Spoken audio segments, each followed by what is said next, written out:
बालकों, मनुष्य कभी क्रीड़ा में तो कभी धन संपदा अर्जित करने में आनंदित रहता है। भौतिक सुखों के पीछे वो भागते भागते सारा जीवन व्यतीत कर देता है और अंत में सुख और शांति के लिए मंदिर और तीर्थों को ढूंढता है। किंतु उसे इस सत्य का आभास नहीं होता कि उसका सबसे बड़ा मंदिर और सबसे बड़ा पावन तीर्थ उसके घर में ही है। और वो मंदिर, वो तीर्थ स्वयं उनके माता पिता है। हनुमान, माता पिता की सेवा करके जो आनंद मिलता है वो समस्त सुखों से बढ़कर तो है ही, साथ ही वह उस मनुष्य को मोक्ष का अधिकार दे देता है। आप सत्य कह रहे हैं। ऐसा ही सुख मार्कंडेय को भी मिल रहा था।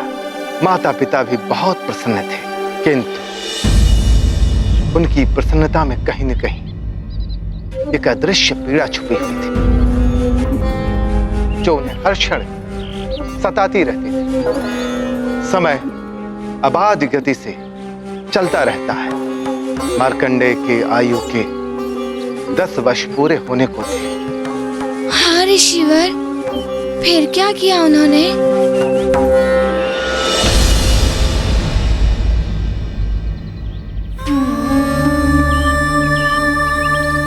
हे प्रभु, ऐसा तेजस्वी पुत्र प्रदान करके भी आपने इतना बड़ा दुख दे दिया हमें। चाहे तो मेरी आयु ले लीजिए महादेव, किंतु मेरे पुत्र को अधिक आयु प्रदान कर दीजिए। हरिओम। पिताश्री,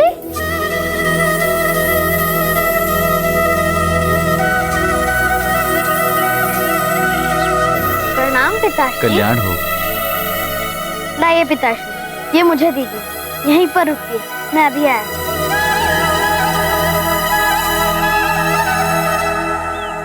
माँ, पिताश्री आ गए।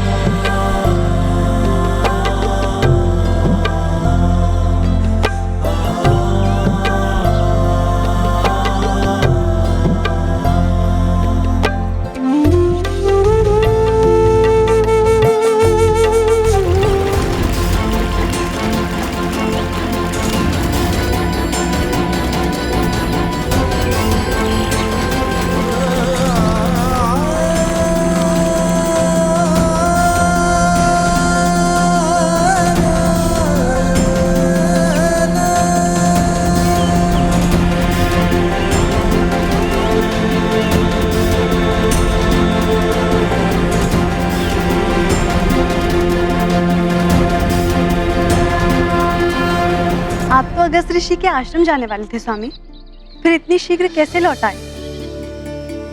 मार्ग में ऋषि व्योमकेश के शिष्यों ने बताया कि उनके गुरुदेव हमारी कुटिया में पधारने वाले हैं, सो मैं लौट आया।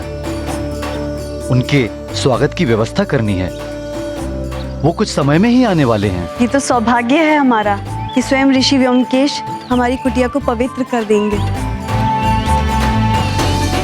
मैं अभी फलाहार की व्यवस्था करती हूँ। हाँ, मैं अभी उपवन से जाकर उनके लिए मीठे मीठे फल तोड़कर लाता हूँ। ये उत्तम संस्कार आप जैसे ऋषि ही दे सकते हैं।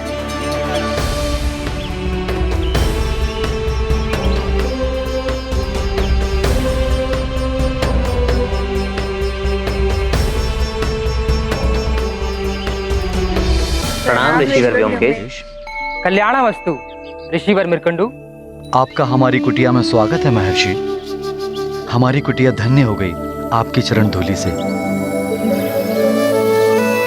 बड़ा ही मेधावी पुत्र है आपका। उसका उन्नत ललाट, दर्प से दमकता मुखड़ा और विनम्रता से झुके नेत्र, आपके पुत्र ने मेरा मन मोह लिया ऋषि।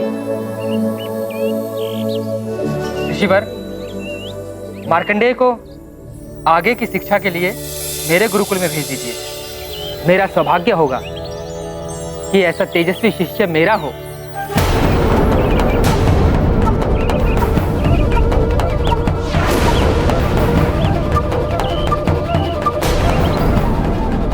ऋषिवर मृकंडू, देवी, क्या हुआ?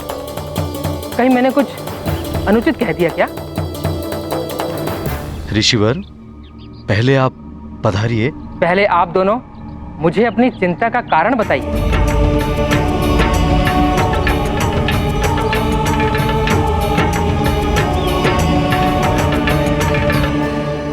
महर्षि, हमारे जीवन में सौभाग्य तो आया, किंतु दुर्भाग्य की काली छाया के साथ। आप जैसे महातपस्वी के वचनों में ऐसा नैराश्य? ऋषिवर, आशा ही तपस्वियों का आभूषण है, निराशा साधारण मनुष्यों के लिए है। किंतु आप? महर्षि, मैं एक पिता भी हूं, एक ऐसे पुत्र का पिता जिसका कि जीवन अंत होने वाला है। मात्र 10 वर्ष की आयु ही पाई है मेरे पुत्र ने। सिर्फ थोड़े से ही दिन शेष बचे हैं मेरे पुत्र के पास। 10 वर्षों से एक एक दिन, एक एक घड़ी गिन रही हूँ। हर क्षण देख रही हूँ कि मृत्यु शनै शनै मेरे पुत्र के निकट आ रही है। ऋषिवर,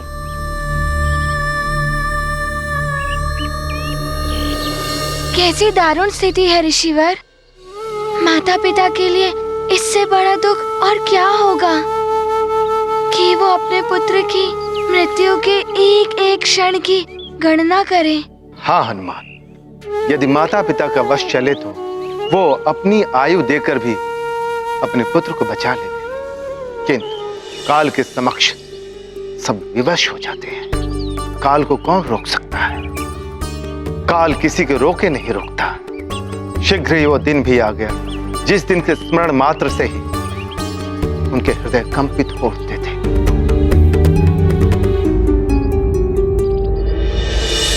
हे प्रभु, ये कैसी विडंबना है।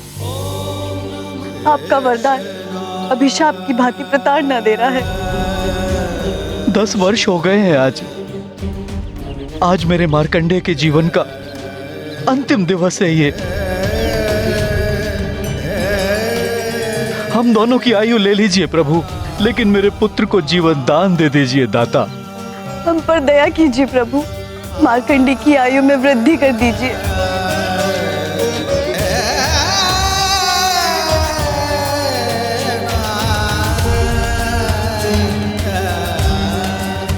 माँ, पिताश्री,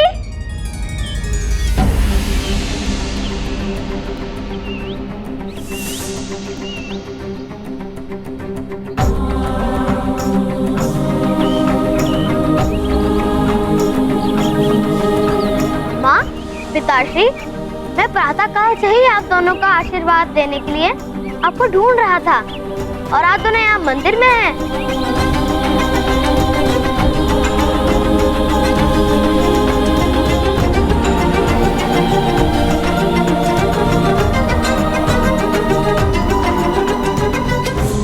आशीर्वाद दीजिए, आज आपका पुत्र 10 वर्ष का हो गया है।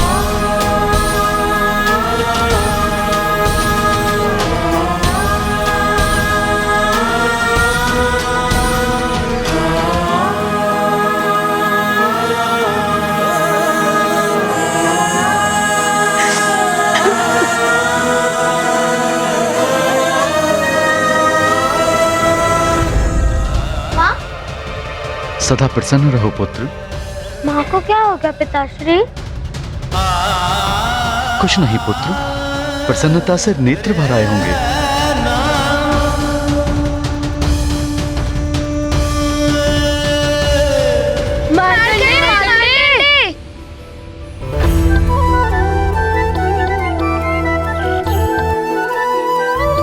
क्या हुआ मित्रों? ये बता रहा था कि आज तुम्हारा जन्म दिवस है। हाँ, आज मैं 10 वर्ष का हो गया हूँ। फिर तो कुछ आनंद उत्सव होना चाहिए, क्यों मित्रों? ये प्रणाम ऋषिवर। प्रणाम ऋषिवर। ऋषिवर, कुमार मार्कंडेय के 10 वर्ष पूर्ण होने के उपलक्ष्य में कुछ होम हवन होना चाहिए। हाँ हाँ, साथ में भोज, मिष्ठान आदि भी। ठीक है ना मार्कंडेय? कैसी विडंबना है ये, जन्म और मृत्यु दोनों एक साथ। क्या सोच रहे हैं ऋषिवर? आज तो हर्ष का दिवस है। हम सब मिलकर व्यवस्था का आरंभ करते हैं। हाँ पिताश्री, भोज की भी व्यवस्था कराइए। कैसे समझाऊं तुम्हें पुत्र, ये आनंद भोज होगा या तुम्हारा मृत्यु भोज? हाँ, हम सब आनंद उत्सव मनाएंगे क्योंकि आज मेरे पुत्र का जन्म दिवस है। मैं भोज के लिए सारे सामान की व्यवस्था करती हूँ। माँ, आपको कष्ट उठाने नहीं देगा आपका ये पुत्र। मैं करूंगा सारी व्यवस्था। पिताश्री, आप चिंता मत कीजिए, मैं शीघ्र ही भोज एवं हवन की सारी सामग्री जुटा लूंगा। चले मित्रों। हाँ हाँ, शीघ्र चलते हैं। व्यवस्था।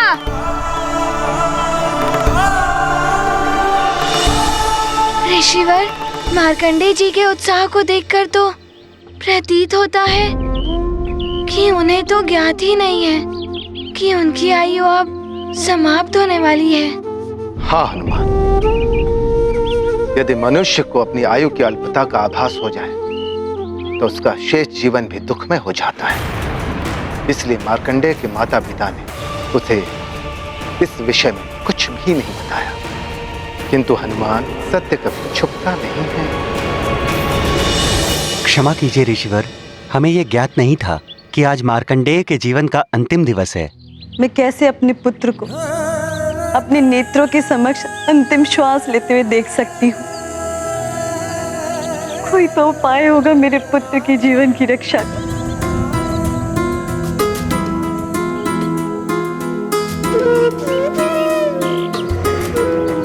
महादेव का कथन कभी असत्य नहीं हो सकता मरुदमती। कदाचित हमारे भाग में इतना ही साथ लिखा था हमारे पुत्र के साथ। मेरा भोला भाला मार्कंडेय तो अपने जन्म दिवस का उत्सव मनाने की व्यवस्था करने में लगा है। इस सबूत को तो ज्ञात ही नहीं कि आज का दिवस उसके जीवन का अंतिम दिवस है।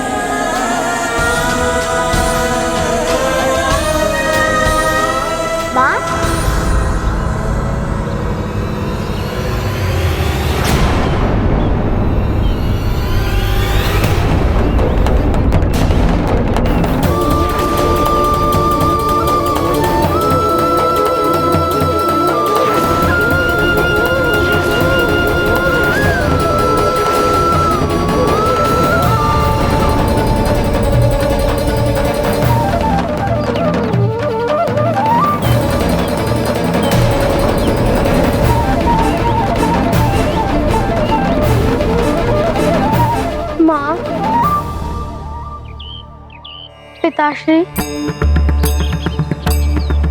ये सोचकर आप वर्षों से दुखी होते रहे होंगे। आपने मुझे इस तथ्य से पहले ही अवगत करा दिया होता तो आज ये दुख का क्षण आया ही नहीं होता। पिताश्री, आप ही ने सिखाया है कि कर्म से भाग्य की रेखाएं भी परिवर्तित हो जाती है। मैं भी कुछ अवश्य कर ही लेता। किंतु पुत्र, महादेव के कथन को तुम कैसे परिवर्तित कर पाते? मैं परिवर्तित करूंगा पिताश्री। इतनी शीघ्र कोई मेरे माता पिता से मुझे दूर नहीं कर सकता। अभी तो मुझे आपकी सेवा करनी है वर्षों तक।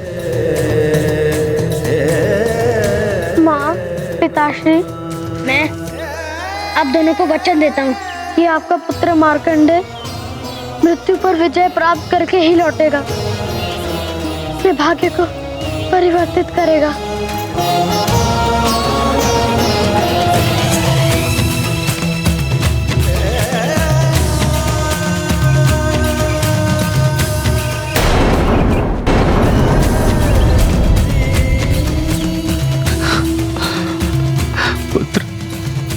पुत्र मार्कंडेय,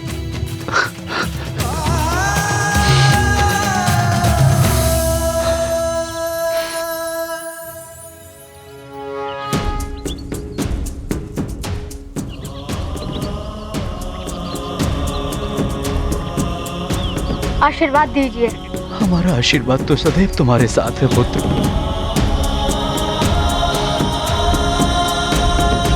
मैं शीघ्र लौटूंगा माँ। मार्कंडे! फिर क्या मार्कंडे जी अपने भाग्य को बदल पाए? क्या उनके माता पिता को दिया हुआ वचन पूर्ण हो पाया था या नहीं? मार्कंडेय ने अपने माता पिता को वचन तो दे दिया था, किंतु उन्हें स्वयं ज्ञात नहीं था कि वो उस वचन को पूर्ण कैसे करेंगे।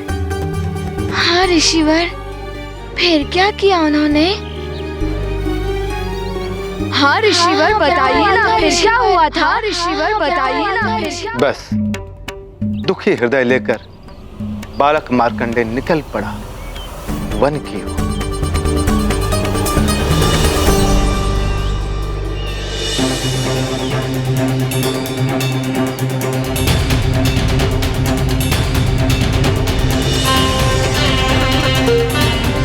मैं माता पिता को दुखी नहीं देख सकता। क्या करूं मैं? हे महादेव, आप ही ने मुझे ये जन्म दिया है। अब आप ही मुझे कोई मार्ग दिखाइए। श्रीमन नारायण नारायण हरे हरि, श्रीमन नारायण नारायण हरे हरि, श्रीमन नारायण नारायण हरे। देवर्षि नारद, रुकिए। चरण वंदन देवर्षि।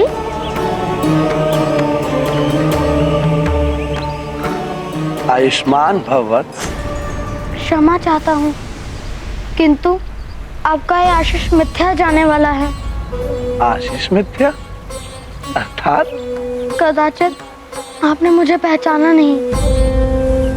मैं मार्कंडेय हूँ, मृकंडू ऋषि का पुत्र।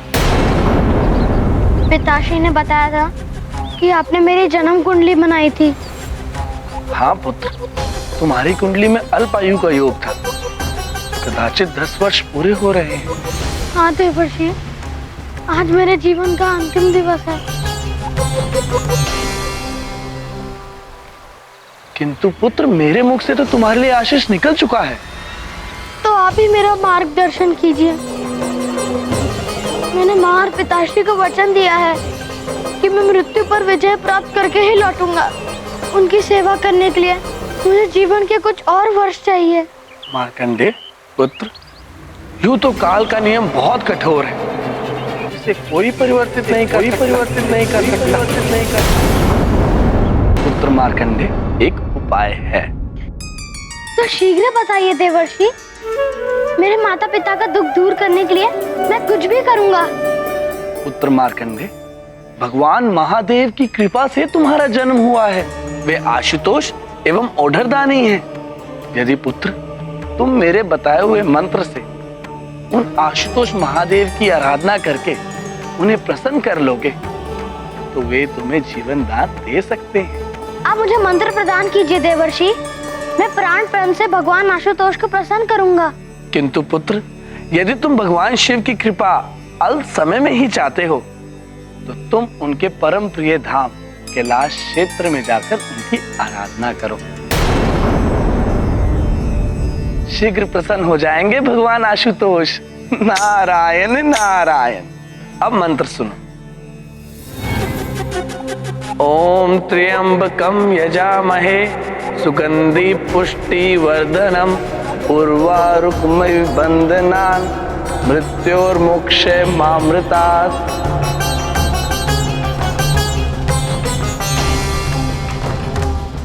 मैं अभी केदार क्षेत्र में जाकर शिव जी की आराधना आरंभ करूंगा। मैं प्राण प्रण से भगवान आशुतोष को प्रसन्न करूंगा। मुझे आशीर्वाद दे देवर्षि। मेरा आशीर्वाद सदैव तुम्हारे साथ है पुत्र। कल्याण हो। मंत्र स्मरण रखना। नारायण नारायण।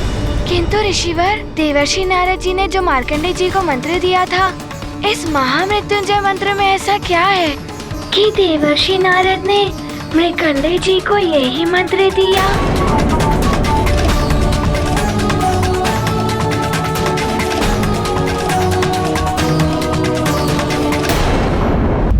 आशुतोष महादेव, ये क्या? ये भोले बाबा का ही रूप है? हनुमान, तुम्हारे भोले बाबा आशुतोष हैं, औढ़रदानी हैं। आशुतोष का अर्थ है अति शीघ्र संतुष्ट होने वाले।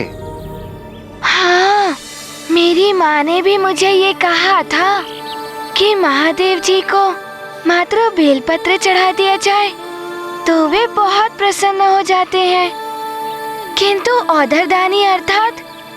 औढ़रदानी का अर्थ है दोनों हाथों से सब कुछ प्रदान करने वाला, अर्थात भगवान शिव अपने जिस भक्त पर प्रसन्न हो जाते हैं उसे समस्त ऐश्वर्य एवं शक्तियां प्रदान कर देते हैं। किंतु ऋषिवर, देवर्षि नारद जी ने जो मार्कंडेय जी को मंत्र दिया था, इस महामृत्युंजय मंत्र में ऐसा क्या है? हनुमान, मृत्युंजय का अर्थ ही है मृत्यु पर विजय दिलाने वाला। इस मंत्र का स्मरण मात्र से ही अकाल मृत्यु का भय दूर हो जाता है, इसलिए इसे मृत्युंजय मंत्र कहते हैं।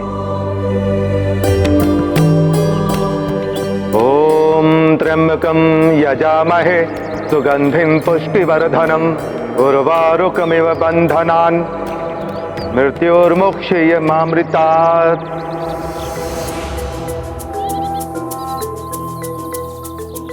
मृत्यु पर विजय, ये तो सर्वश्रेष्ठ मंत्र होगा। ऋषिवर, आप इस मंत्र के बारे में विस्तार से बताइए और हनुमान की जिज्ञासा शांत कीजिए। अवश्य। इस मंत्र में 33 अक्षर हैं। 35 अक्षर? हाँ, बाल को, अक्षर को ब्रह्म माना गया है। हाँ ऋषिवर, मुझे स्मरण है, माँ ने मुझे बताया था अक्षर ब्रह्म के बारे में, जब मुझे सर्वप्रथम ओम लिखना सिखाया था माँ ने। ओम ही ब्रह्मनाद है, इसी से यह सारा संसार बना है। बालकों, इस मंत्र के 33 अक्षर 33 ब्रह्म अर्थात 33 देवताओं के प्रतीक हैं। मारुति उत्सुक शिव संज्ञान, चाहे आशुतोष का ज्ञान। शीघ्र तुष्ट जो आशुतोष वो, अवधरदानी शिव निर्दोष वो। मुनि मतंग समझाते उनको, ज्ञान समुद्र कहे जग जिनको। महामृत्युंजय महिमा न्यारी, हनुमत मन सब संशय हारे। गाथा महाबली हनुमत की, रुचिकर लीला राम भगत की। जय जय जय रघुनंदन राम, जय जय जय महाबली हनुमान। किंतु ऋषिवर, किंतु इससे मृत्यु पर विजय कैसे संभव होती है? हनुमान, इस मंत्र के उच्चारण के साथ ही उस समस्त 33 ब्रह्मा अदृश्य रूप में भक्त की रक्षा करने के लिए तत्पर हो उठते हैं। यह तुम्हें आगे की कथा सुनने के पश्चात ज्ञात हो जाएगा। बालकों, अब आगे की कथा ध्यान से सुनो। देवर्षि नारद के अंतर्ध्यान होते ही मार्कंडेय जा पहुंचा केदार क्षेत्र। वहां उसने अपने हाथों से शिवलिंग का निर्माण करके उसने भगवान शिव की आराधना आरंभ कर दी। ओम त्र्यंबकम यजामहे सुगंधिम पुष्टिवर्धनम उर्वारुकमिव बंधनान मृत्युर्मुक्षयमामृतात्। किंतु ऋषिवर, मार्कंडेय जी के तो जीवन का अंतिम दिवस था, फिर उन्होंने कितने दिनों तक आराधना की? हनुमान, आराधना के लिए कोई समय सीमा नहीं होती है। आराधना में भक्ति, श्रद्धा एवं समर्पण की गहराई पर ही मंत्र की सफलता निर्भर करती है। मार्कंडेय ने अविलंब मंत्र का जाप आरंभ कर दिया।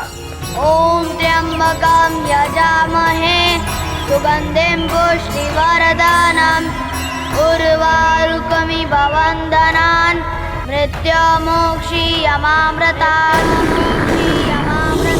ॐ त्र्यम्बकं यजामहे सुगन्धिं पुष्टिवर्धनम् उर्वारुकमिव वन्दनान् मृत्युमोक्षीयमामृतात्। तो क्या सत्य में मार्कंडेय जी की ओर भाग बढ़ रहा था?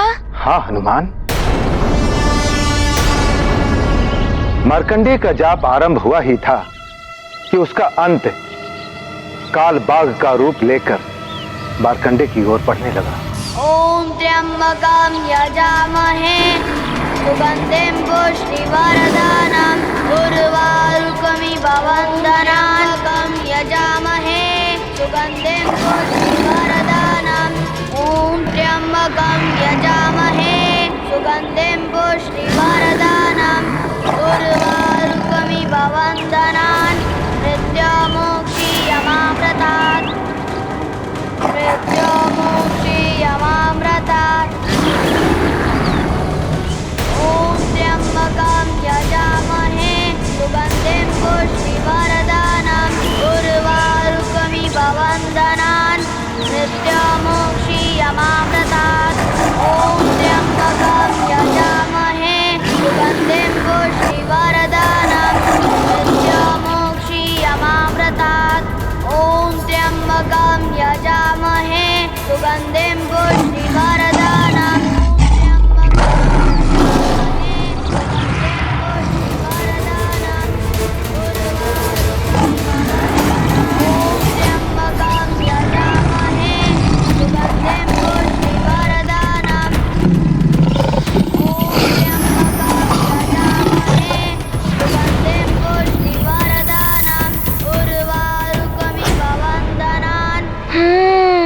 देवी माँ का वाहन है सिंह, उन्होंने ही रक्षा की होगी मार्कंडेय जी की। जब भक्त पूर्ण श्रद्धा और भक्ति के साथ तप में लीन होता है तो प्रकृति भी उसकी रक्षा करने के लिए तत्पर हो उठती है। प्रकृति को भी देवी माँ का ही रूप माना जाता है। कालवाग्र के जाने से मार्कंडेय जी की मृत्यु भी टल गई होगी ना ऋषिवर? हनुमान, काल का विधान अटल और कठोर है जो कभी परिवर्तित नहीं होता। नियम तोड़ने का दंड हनुमान को मिलना ही चाहिए। मैं हनुमान को दंड देकर ही रहूंगा। नियम है तो यम है। यदि कालदेव अपने नियम पर अटल रहे तो मार्कंडेय जी को नया जीवन दान कैसे मिल सकता था? बड़ी ही विकट स्थिति उत्पन्न हो गई होगी ना? हाँ हनुमान, विधान ही काल की पहचान है। यम के नियम जितने कठोर हैं उतनी ही कठोरता से पालन करवाते हैं कालदेव। इसलिए उन्होंने मार्कंडेय के पास स्वयं ही जाकर उसके प्राण हरने का निर्णय ले लिया। कालदेव निरंतर प्रयास कर रहे थे और उधर मार्कंडेय इन सब से अनभिज्ञ मंत्र जाप में इतना लीन हो गया था कि उसको स्वयं की सुध-बुध नहीं थी। यहाँ तक कि पतझड़ के सूखे पत्ते उसे ढकने लगे थे।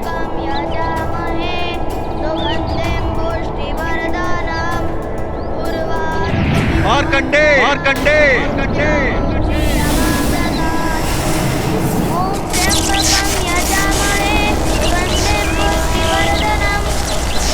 बालक मार्कंडेय, तुम्हारे मृत्यु का समय आ गया है।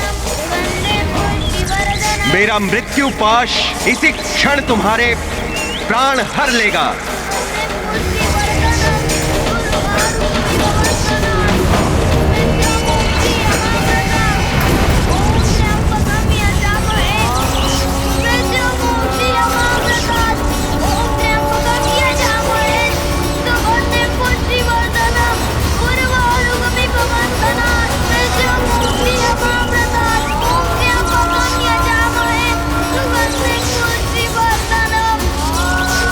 ये तो उचित किया मार्कंडेय जी ने कि उन्होंने शिवलिंग को पकड़ लिया।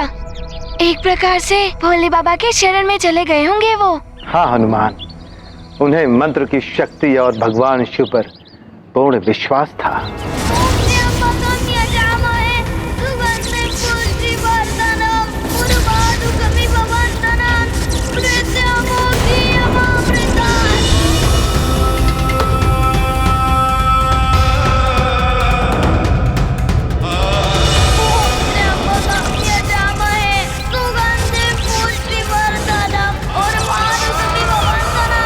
भावुकता का कोई अर्थ नहीं है काल के समक्ष।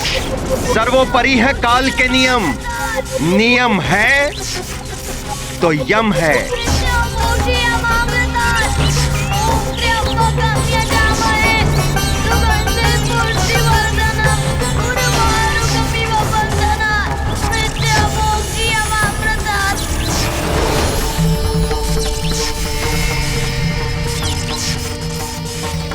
महादेव, ये तो महादेव है।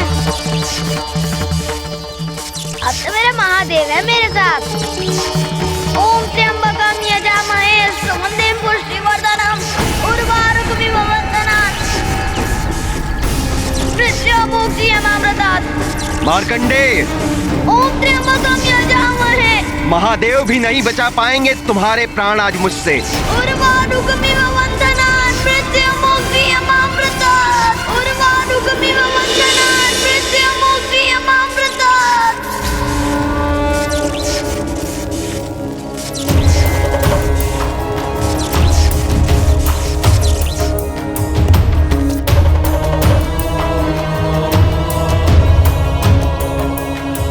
प्रणाम महादेव।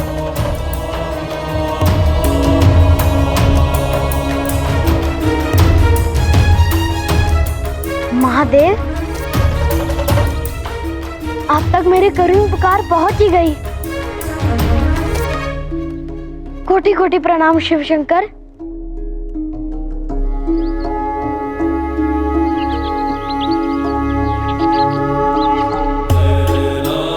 मार्कंडे, तुम्हारी निष्ठा और मातृ पितृ भक्ति ने प्रसन्न कर दिया है मुझे। पुत्र, मांगो, क्या वर चाहिए तुम? महादेव, आपके दर्शन हो गए, मेरा जीवन धन्य हो गया। मुझे अपने लिए कुछ नहीं चाहिए, बस मेरे माता पिता की सेवा कर सकूं, इतना ही और जीवन चाहिए मुझे। मेरी अल्पायु के बारे में सोच सोच कर वर्षों से दुख उठा रहे हैं। बस उनका ये दुख दूर हो जाए, इतनी ही अभिलाषा है मेरी। तो तुम मात्र अपने माता पिता की सेवा के लिए और जीवन चाहते हो? मेरा परम उद्देश्य तो मेरे माता पिता की सेवा है, किंतु मैं लोक कल्याण के लिए भी अपना जीवन समर्पित करने के लिए तैयार हूँ। अच्छा, तो ये बताओ, तुम्हारी दृष्टि में लोक कल्याण क्या है? समाज में सद्विचार, सद्गुण, सधर्म, सत्कर्म और सत्य वचन का प्रचार एवं प्रसार करना, इनके प्रति जन साधारण को जागरूक करना ही लोक कल्याण है।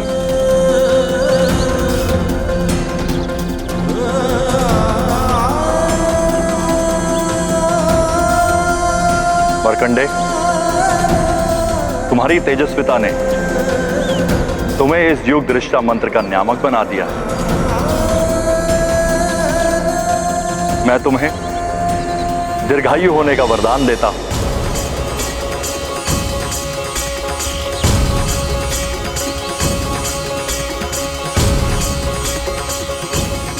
चिरंजीवी भव।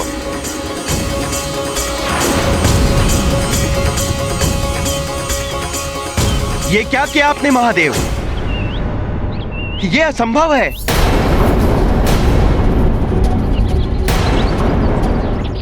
इस बालक की आयु पूर्ण हो चुकी है।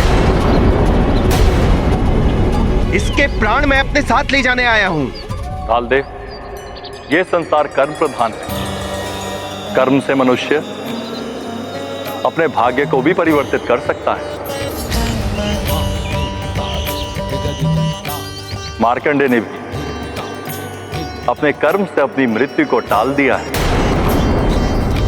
इसलिए अब आप भी अपने धाम को लौट जाइए।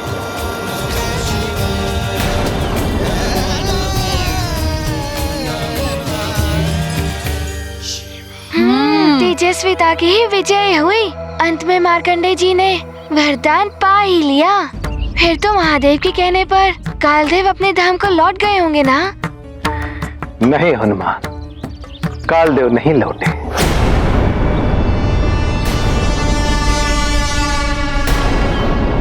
आश्चर्य है, सृष्टि के सूत्रधार त्रिदेवों में से एक महादेव के कहने पर कालदेव नहीं माने। फिर क्या किया कालदेव ने? कालदेव अपने नियम से बंधे हुए थे। उन्होंने कहा, क्षमा करे भगवान, किंतु आप ही ने मुझे काल व्यवस्था सौंपी है। आयु पूर्ण होने पर आत्मा को ले जाकर उसे कर्म फल प्रदान करना ही मेरा धर्म है। इस बालक की आयु पूर्ण हो चुकी है, अब मुझे उसकी आत्मा ले जानी होगी। मुझे मेरा धर्म निभाने दे प्रभु। कालदेव, सत्कर्म सब धर्मों से ऊपर है। जगत के हित के लिए सत्कर्म को प्रधानता देना मेरा ही नहीं, आपका भी कर्तव्य है। अतः अब आप ये धर्म हट त्याग कर मार्कंडेय को आशीर्वाद प्रदान करें और काल लोक लौट जाएं।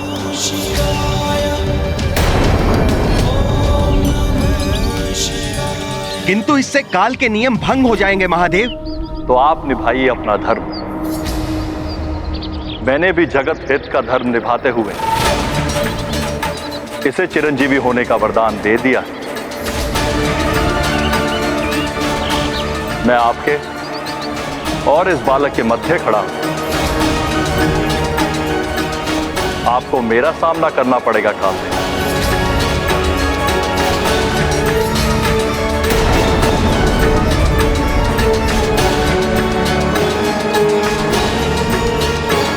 जैसी आपकी आज्ञा प्रभु। मैं नियमों से बंधा हुआ हूं।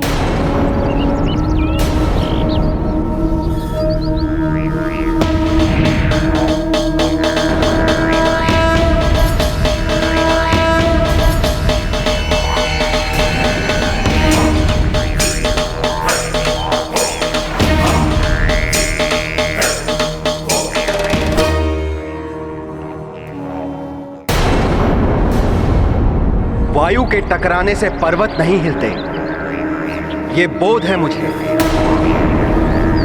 किंतु मैं अपना धर्म नहीं त्याग सकता, चाहे मेरा नाश हो जाए। मुझे क्षमा कीजिए महादेव, ये विवशता है मेरी।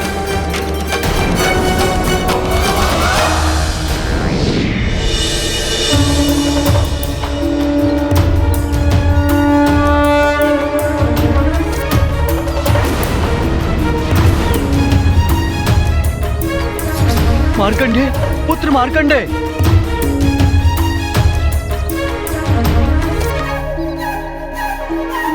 प्रणाम महादेव।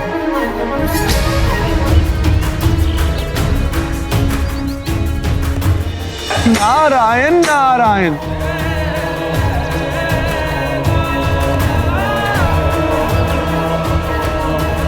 मुझे भी इस बालक की भक्ति और तेजस्विता ने विवश कर दिया है कालदेव। आप करिए प्रहार। अर्थात कालदेव अपने धर्म पर अड़े रहे। हाँ हनुमान, मनुष्य को कभी धर्म के लिए हठ नहीं करना चाहिए। धर्म का हठ विडंबनाओं और विवादों को जन्म देता है। इस महाटकराव की भीषणता का आभास सबको था, इसलिए इसे रोकने के लिए सभी देवता महादेव और कालदेव से गुहार लगाने के लिए पहुंच गए। किंतु कालदेव नहीं मान रहे थे, अतः मार्कंडेय स्वयं उनके बीच पहुंच गए। महादेव, क्षमा करें। मैं तो माता पिता की सेवा एवं जगत कल्याण के लिए आयु प्राप्त करना चाहता था, किंतु यदि मेरी आयु जगत के विनाश का कारण बनने लगे तो मुझे ऐसी आयु नहीं चाहिए।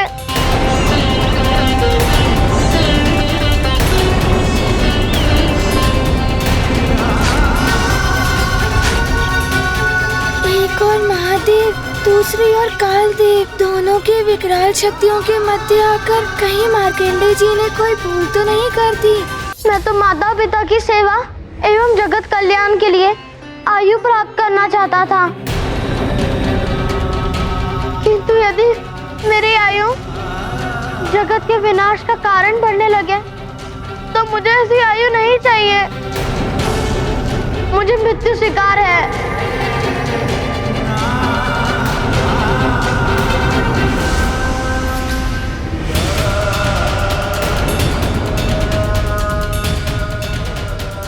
कालदेव, आप दोनों महाशक्तियों के युद्ध से मैं जगत का विनाश होते नहीं देख पाऊंगा। मेरे प्राण हर लीजिए, मैं प्रस्तुत हूँ।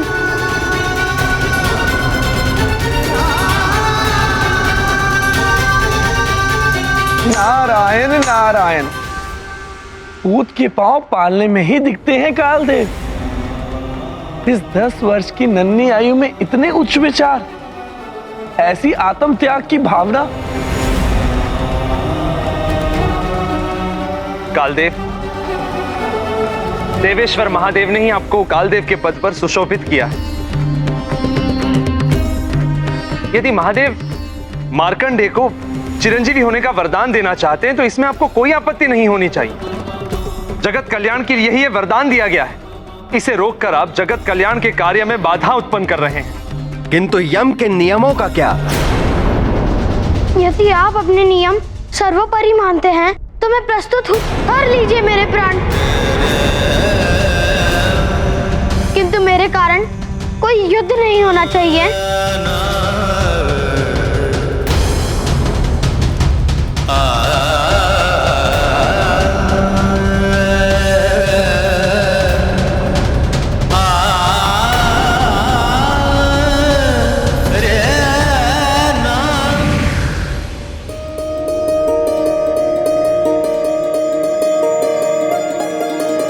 क्षमा करें महादेव।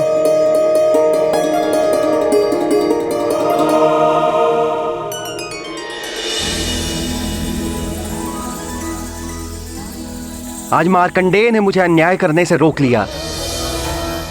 धर्म का पालन तो करना चाहिए, किंतु जगत कल्याण एवं परोपकार के मूल्य पर नहीं।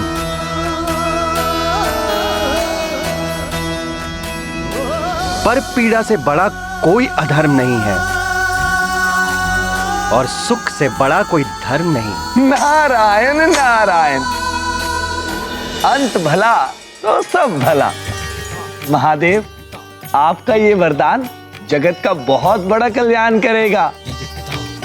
महादेव की जय, महादेव की जय, महादेव की जय, महादेव की जय, महादेव की जय। महादेव, आपके भक्त की तेजस्विता एवं आपकी भक्ति की महिमा है जो ये प्रथम बार होने जा रहा है कि काल देव रिक्त हाथ अपने धाम लौटने वाले हैं।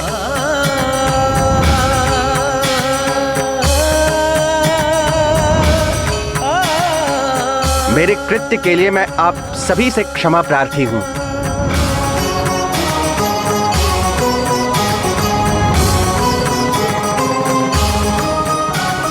मुझे आज्ञा दे महादेव। प्रणाम।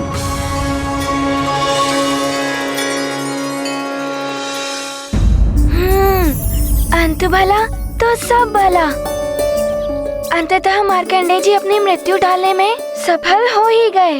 हाँ हनुमान, शिव भक्ति और माता पिता की सेवा का पुरस्कार मिला उन्हें। और फिर कालदेव के जाने के पश्चात महादेव मार्कंडेय को आशीर्वाद देते हुए बोले, मार्कंडेय, तुमने जिस मंत्र को जप कर अल्प समय में मुझसे वरदान प्राप्त किया तथा अपनी मृत्यु को टाला है, अब से जगत में उस मंत्र को महामृत्युंजय मंत्र के नाम से जाना जाएगा। इस मंत्र को श्रद्धा के साथ विधि पूर्वक जपने वाला मेरा भक्त मेरी कृपा का अधिकारी हो, उसकी समस्त संकटों, यहां तक कि अकाल मृत्यु से भी उसकी रक्षा हो जाएगी।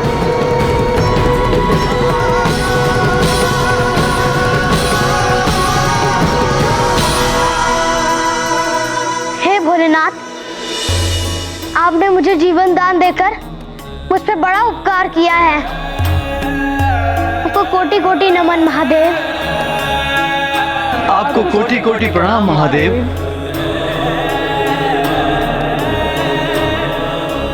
मृत्युंजय महादेव की जय। महाकाल महादेव की जय। जगत हितकारी महादेव की जय। हे प्रभु, आपकी कृपा से अब मैं अपने माता पिता की सेवा भी करूंगा एवं जगत कल्याण के लिए सदा तत्पर रहूंगा। आपकी जय हो भोलेनाथ।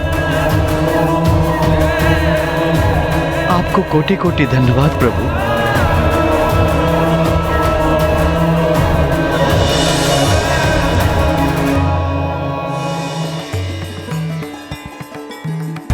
आप सभी देवगणों को भी मेरा प्रणाम। तुम्हारा कल्याण हो बस।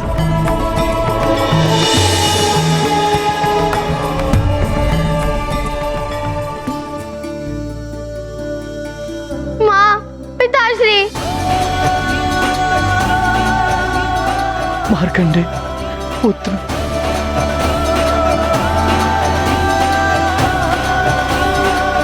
तो बालकों, सुनी कथा।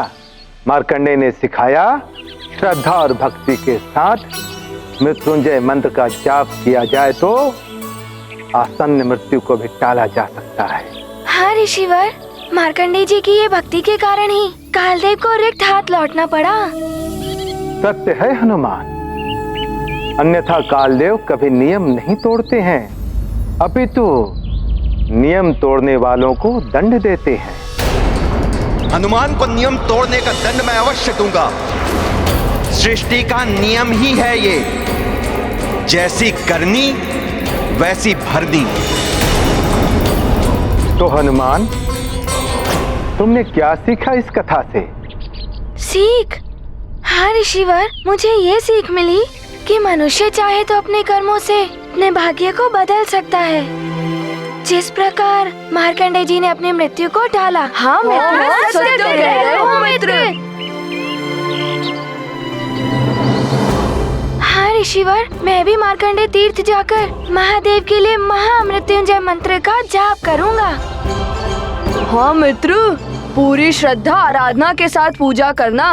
हो सकता है कि मार्कंडे जी की भांति तुम्हें कालदेव भी दंड के स्थान पर क्षमा प्रदान कर दे। उन्हें मुझे क्षमा प्रदान करनी ही होगी। मैं उस मंत्र का जाप करके मेरे सारे परिवार की संकट से रक्षा करूंगा। किंतु हनुमान, ये तभी संभव होगा जब तुम पूरे परिवार के साथ मार्कंडे तीर्थ जाकर इस मंत्र का जाप करोगे। और ध्यान रखना पुत्र, कार्तिक मास के अंतिम सोमवार को तुम्हें वहां पहुंचना होगा। यदि कार्तिक मास के अंतिम सोमवार को तुम परिवार के साथ वहां नहीं पहुंच पाए तो तुम्हारी समस्या हल नहीं हो पाएगी।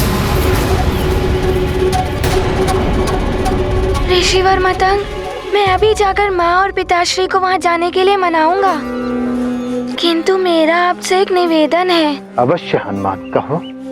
ऋषिवर, आप मेरे उस दुष्स्वप्न और कालदंड के बारे में माँ और पिताश्री को मत बताइएगा, अन्यथा वो बहुत चिंतित हो जाएंगे। तुम इसकी चिंता मत करो हनुमान, किंतु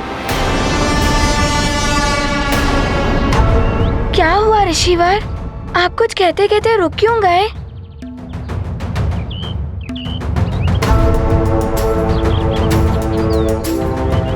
किंतु तुम्हें सावधान रहना होगा हनुमान।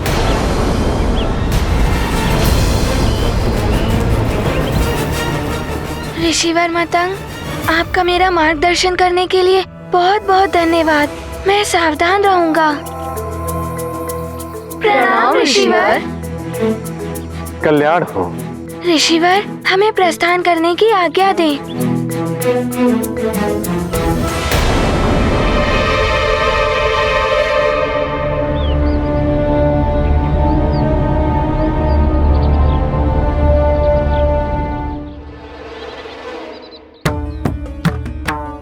अब क्या हुआ मित्र, रुक क्यों गए? मित्रों, एक दुविधा है। सबको तीर्थ जाने के लिए कैसे मनाऊं?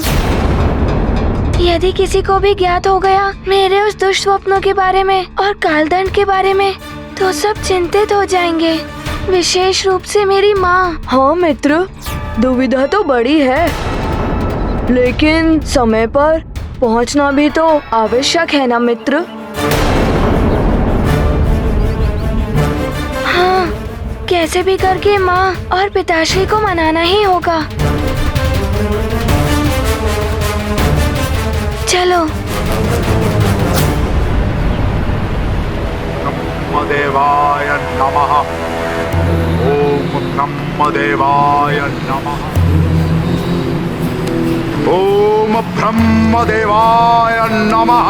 ओम ब्रह्म देवाय नमः। ओम ब्रह्म देवाय नमः। अच्छा हुआ लंकेश ने मेरी बात मान ली। अब लंकेश की ये विधिवत से अमृत की प्राप्ति अवश्य कराए। कहो पुत्र, तुम कुछ कहना चाहते हो? पिताश्री, हनुमान की कुछ इच्छा है, वो आप पूर्ण करेंगे ना? इसमें संकोच कैसा? पुत्र हो तुम हमारे, और पुत्र की हर उचित इच्छा को पूर्ण करना पिता का कर्तव्य होता है। बताओ, क्या इच्छा है तुम्हारी? पिताश्री, हनुमान की ये इच्छा है कि आप माँ, नानी और मार्जरी का मौसी मार्कंडे तीर्थ जाकर मृत्युंजय महादेव की पूजा करना चाहता है।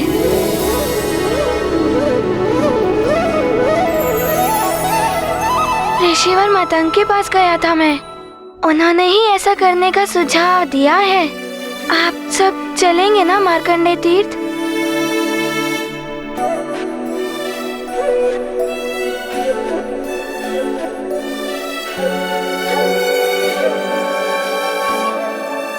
अवश्य पुत्र।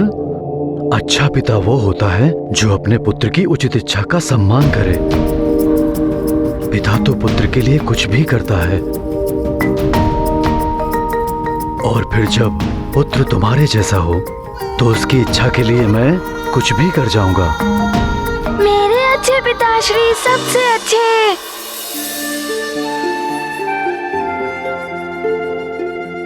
हनुमान, तुमने मेरे मन की बात कह दी। मेरी भी बहुत दिनों से इच्छा थी कि तीर्थ यात्रा पर जाऊं सबके साथ।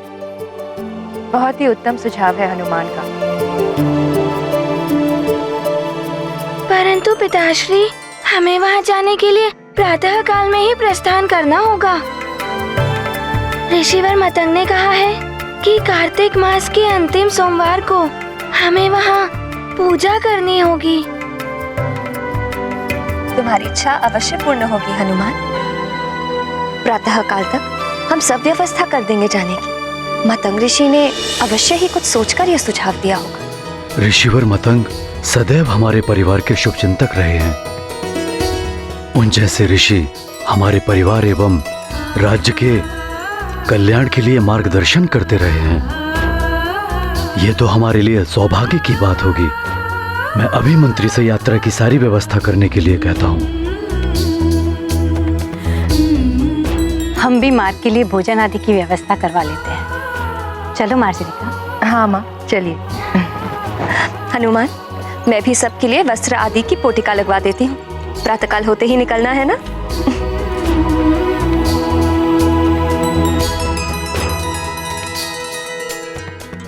सब इतनी सहजता से मान जाएंगे, ये तो हनुमान ने सोचा भी नहीं था। आपका बहुत बहुत धन्यवाद प्रभु। अब तो हमारी यात्रा प्रातः काल को ही आरंभ होगी। प्रभु, आपके कारण हमारे सारे संकट दूर हो जाएंगे। जय हो भोले बाबा की।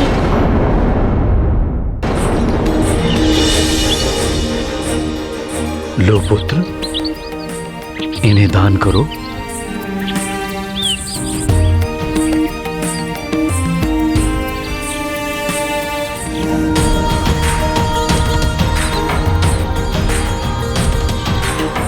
प्रणाम।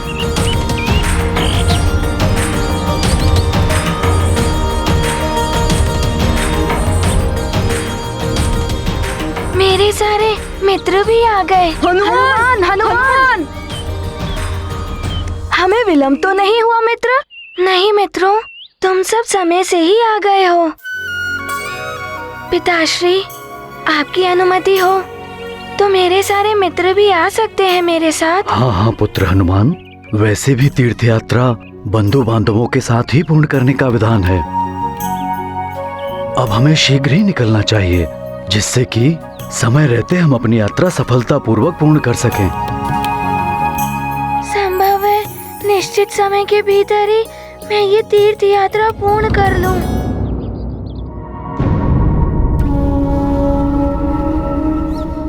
सफल नहीं हो पाएगी केसरी की तीर्थ यात्रा, ना ही जीवन यात्रा। परंतु महाराज कालदेव, केसरी का परिवार भी है केसरी के साथ। कहीं परिवार की पीड़ा से ही जुड़ी है हनुमान की पीड़ा चित्रगुप्त जी। केसरी के प्राण हरने की व्यवस्था कीजिए, भेजिए यमदूतों को। जी प्रभु। आज्ञा दें ऋषिवर, प्रणाम। कल्याण हो पुत्र। स्वजन हेतु चिंतित हनुमान, महामृत्युंजय तीर्थ प्रयाण। सभी साथ जाते हनुमत के, भाव विभोर नेत्र मारुति के। क्रूर काल रच रहा योजना, परिवर्तित कर अपनी गणना। जन्म मरण है जीवन यात्रा, हनुमत कृपा बने जय यात्रा।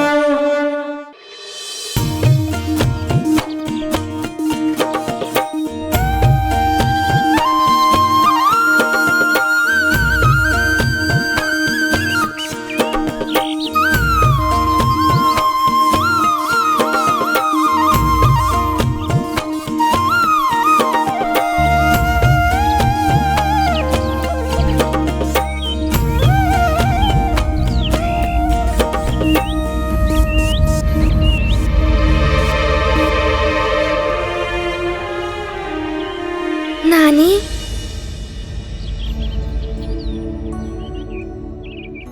आप क्लांत प्रतीत हो रही हैं। क्या मैं आपको कंधे पर बिठाकर ले चलूं? हनुमान, तुम तो एक ही क्षण में सबको अपने कंधे पर उठा के ले जा सकते हो पुत्र, किंतु तीर्थ यात्रा अपने पांव पर चल के पूर्ण करने में ही उत्तम फल की प्राप्ति होती है।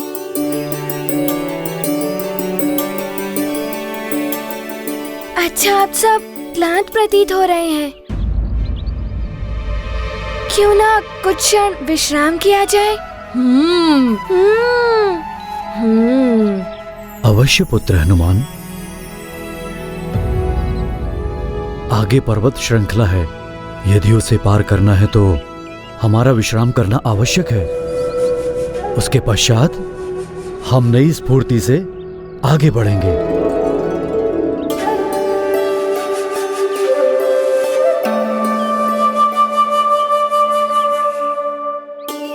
किंतु पिताश्री, हमें समय पर यात्रा पूर्ण करने का ध्यान भी रखना होगा।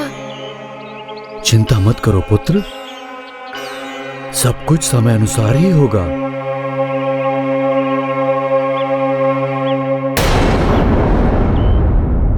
हनुमान, तुम ही नहीं सारा संसार जान जाएगा कि काल के कार्य में हस्तक्षेप करने पर काल का क्या दंड होता है और प्रकृति के विपरीत कार्य करने पर काल कैसे दंड देता है।